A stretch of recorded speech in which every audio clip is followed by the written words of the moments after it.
Hi there folks, welcome back to Rule of Thumb.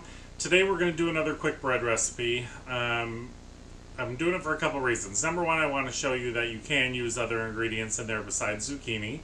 And number two, I didn't show you the finished product cut open last time, and I've had a couple requests for that. So I have some apple slices that I canned last year, which is what I'm going to use as my fruit this time around. I will change up my seasoning, my warm spices a little bit for this recipe. So what I'm going to do is get all the ingredients together. I'll bring it back, we'll run through them real quick, and then we'll get them in the mixer. So I'll see you back in a minute. Okay folks, welcome back. We're going to run through the ingredients here. So I will also try and link in the iCard thing that you can put on the screen, the link to the zucchini bread video, which has the same instructions and also has the recipe listed in the description box. So, change things up a little bit, which is what I talked about in the last video. I am still using the 1 cup of applesauce, 3 eggs, and 1 teaspoon of vanilla. So what I'm going to do is get my eggs and my applesauce together, get those blended up. Then I'm going to add 2 1/4 cups sugar. This time I mixed half and half brown sugar and white sugar, just to give it a little bit more of a caramelly flavor as it cooks. So that's a little change from the last time. In here I have the 3 cups of flour, 1 teaspoon of baking soda, 1 teaspoon of baking powder, and 1 teaspoon of salt. Those are the things that do not change. For the warm spices this time I used 2 teaspoons of vanilla, a teaspoon of nutmeg, and a teaspoon of ginger. Now normally I use 3 teaspoons total, but I added an extra cinnamon this time because I love cinnamon and apples together.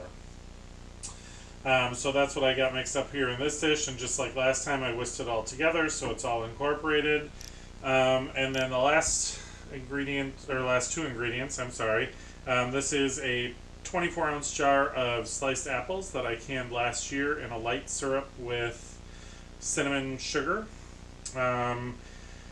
So this is, the apples themselves are roughly equivalent to about 2 cups, which is what we need for this recipe. So what I'm going to do is drain the liquid off, which I will probably save to use in some other way, maybe for pancakes or something this weekend. And then I'll chop up the apples and use those in the bread.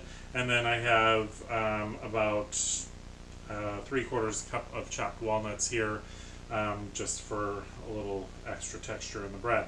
So what I'm going to do is I'm going to start off, I'm going to get the eggs and the applesauce blended together and get the sugar in with that, along with the vanilla. And then I will incorporate in the dry ingredients.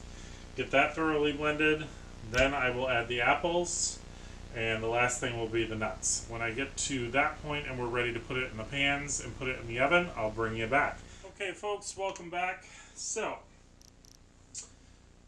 when I opened that jar of apples and I drained the liquid off and I cut up the apples, it was not enough. It was maybe 1 3/4 cup, 1.5 cups.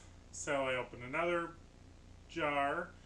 That gave me a little bit more. I probably ended up with about 2 3/4 cups of fruit. And you know what? I added it all in because, like I said in the last video, this is a very forgiving batter. So I put the whole thing in, added the nuts in. You can see I got the same batter consistency we were looking at the last time. It's just a little chunkier, which is okay with me because I like some apples in my bread. So just wanted to tell you, full disclosure. Now we're going to get this in the pans here. Try and get it in there as evenly as possible. Okay, so I usually excuse the noise, but that's usually what I do, just in case there was any big air bubbles in there, which this time there wasn't. My oven's preheated to 350 degrees. And that's it. So we're going to get these in there, and I'll bring you back when they're done. And this time, after they cool, I will cut them open so you can see what the inside looks like. So I'll bring you back when we're to that point. Hi folks, welcome back. So I've let these cool now for a good 1.5 hours. So we're going to cut into this so you can see what it looks like on the inside.